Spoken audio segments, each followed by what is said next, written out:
Welcome back, guys. This is Automotive Anonymous, and that is the all-new third generation of the Crosstrek. It's a premium. It's in a color I like to call white, and it has a few cool upgrades over the outgoing second generation. So today's video, we're going to do a walk around, talk about it a little bit, drive it a little bit, and share 5 of the things that I actually really like about the Crosstrek platform in general, as well as this updated, brand new, right off the assembly line, 2024 Subaru Crosstrek.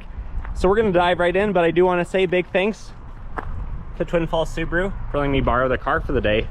And let's get started. The first thing I love about the refreshed Crosstrek, in addition to the platform in general, is just the attention that it gets. This is becoming a really popular compact crossover. In fact, it sold 155,000 models last year in the United States alone, and Subaru's giving it a lot of attention. Although this third gen refresh is honestly extremely minor, I would personally call it like a 2 1/4, maybe a 2.5 generation rather than a full third gen. It is what it is. It's probably going to be the body style around for another 5 or 6 years, and it's just kind of playing off of what it started as. I do want to mention though, it looks pretty good when it contrasts. The flake in this white paint looks fantastic. Those LEDs do look kind of aggressive, and the cladding on it honestly isn't too bad. I would like to see real aerodynamics, not this fake stuff. They have it going in like a full inch. Just make it real. Come on, Subaru. Give the people just a little bit more, even though this really is a pretty good bargain. Otherwise, the cladding around the wheel arches just make you remember that you are in fact driving a Subaru in the year 2023 or 2024. I'm not quite sure why they gave you the WRX ventilated front, but it looks decent on this. And those LED headlights that you now have and the fog lights on this premium are fantastic. Again, the cladding contrasts the white paint really well. I'm not sure that every color will look this good, but this one sure does. The second thing that I love about the Crosstrek is the reliability. Even though some of us would have liked to see the turbo engine being offered or more upgraded powertrains in general, at least you can count on the 2-liter and the 2.5 because they're proven. You know, years ago, certain years of the 2.5, which was an older generation, did have some oiling issues. That's long past. On the forums, I never see problems like that anymore. Everything I see is just how reliable these are, how good they are, and having owned one for 40,000 miles, you actually get the MPG rating. I've gone as high as almost 40 miles on a good tank before going highway speed, but in general, you know, you're gonna get what they're rated around 30 miles per gallon combined. If you're going 30 miles per hour, I don't know what you're gonna get. But honestly, it's just really good. In the 40,000 miles I had my 2-liter, it didn't have a single problem. The only reason I sold it was because I wanted a bigger Subaru with more power. And it just handles well, it drives really well. It does everything you need it to do. Subarus are kind of economy cars, but they can be quite loaded, especially for the price tag and what they could compete against on upper end models from other manufacturers, or upper trim levels anyways. You get a limited Crosstrek, you know, you have leather seats, you have a lot of goodies in it, but because it's Subaru, it's Japanese built, even though it might be made in Washington like this one was, they're honestly really reliable. Comment below, have your experiences with Subaru been reliable? I'm thankful to say mine have. The third thing that I love about this platform is the capability.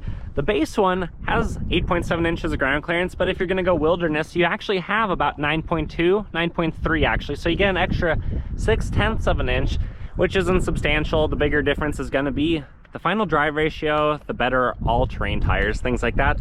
But even this one has 18.6 degree approach angle, roughly a 21.7 degree departure angle. On the wilderness, they're about 1.5 degrees better. So it's not substantial, but it's okay. It's gonna do really well though in this compact crossover class compared to a lot of the other ones that are front wheel drive biased or don't have 8.7 inches of ground clearance, because the average for this class is gonna be closer to 7. These additionally have a payload capacity of almost 1,500 pounds, which is absolutely phenomenal for this class of vehicle. And traditionally, they can tow about 1,500 pounds. But if you have the Wilderness that's equipped correctly with a tow package, you can actually tow closer to 3,500 pounds, which is quite substantial, especially when the Crosstrek only weighs about 3,300 pounds. So I would say that should be a braked trailer, whatever you're towing, and you should be careful towing something that weighs more than you, especially when you are the size that this is. but that's pretty impressive. And the Crosstreks are still in the class that have fairly thin, lightweight seats that are easy to move. They're not so wide that you lose a lot of interior volume. So when you're sitting in something like this, even myself at 5'11", all the way back, I still have 3 or 4 inches of room. I have about 1 inch of headroom, and I have all the space that I need. And if I need to go around to the hatch, I have 20 cubic feet back here. If I drop the seats, I have 54 with them both down. So it really makes good use of the room. It's just overall a very capable vehicle. The next thing that I really like about this platform is it's actually pretty affordable. After destination, a base with no options is only around $26,000. This one's a premium, so it's the second of the 4 trim levels, so it starts about $26,000 before destination. After some goodies, and I'll try to include the window sticker here. And being a few hundred under MSRP, it's still only around $31,000 for a very safe, very modern vehicle, which is pretty cool. These drive really well, they feel current, and for 31 grand, that's only 2/3 the cost of the average new vehicle. And you get a lot of good stuff for that price point. It's not cheap, but now that minimum wage is, you know, indirectly 15 bucks an hour, that's what people make working at McDonald's, Burger King, Wendy's, places like that across the country in most areas. It's basically a year's gross wage of a minimum wage job. So 31 grand might still be in your mind something different, but in today's time, that's a Crosstrek, and it's actually a really good value at that. What are your thoughts on how expensive vehicles have come, and what do you think you should be able to buy for $31,000? Is it a Crosstrek? Is it something else? But overall, I think I'm pretty glad that Subarus are very well priced, and when you go to a higher trim level or you go to a different model and it costs a few $1,000s difference, well, the reason is because you're getting a few $1,000s worth of more safety features and tech, or the lack thereof, because the basic platform, symmetrical all-wheel drive, 8.7 inches of ground clearance, all-season tires. It's a very good base platform, and then it's just picking which body and which options do you want. Subaru does a good job with this, and they are a little bit more competitive than some of the other Japanese and other manufacturers in the pricing department. And the fifth thing is the Crosstrek in 2023. Even though the body is extremely similar to the first generation's appearance around 2013, it feels very modern. You don't have to look at the screen and the plugins and to know that it has Android Auto and Apple CarPlay, to know that it's a pretty modern platform. It just feels good. It feels refined. The steering is electronic controlled, so it's easy to use. You don't have a lot of sensation through it, but it's easy, it's sensitive. You know, you turn the wheel and you're gonna go in that direction. It does a really good job. It handles the road nicely at 3,300 pounds, big side mirrors, big windows. It does a lot of things very well.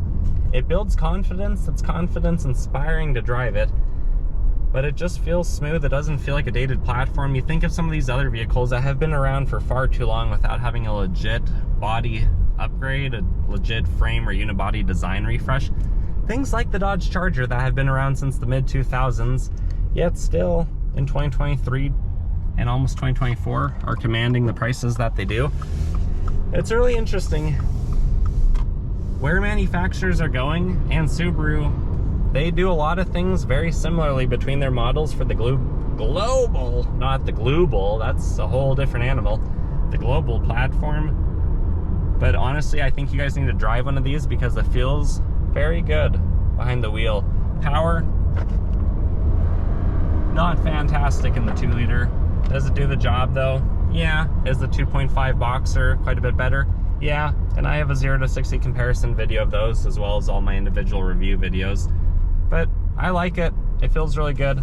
I think Subaru offers a lot for the value.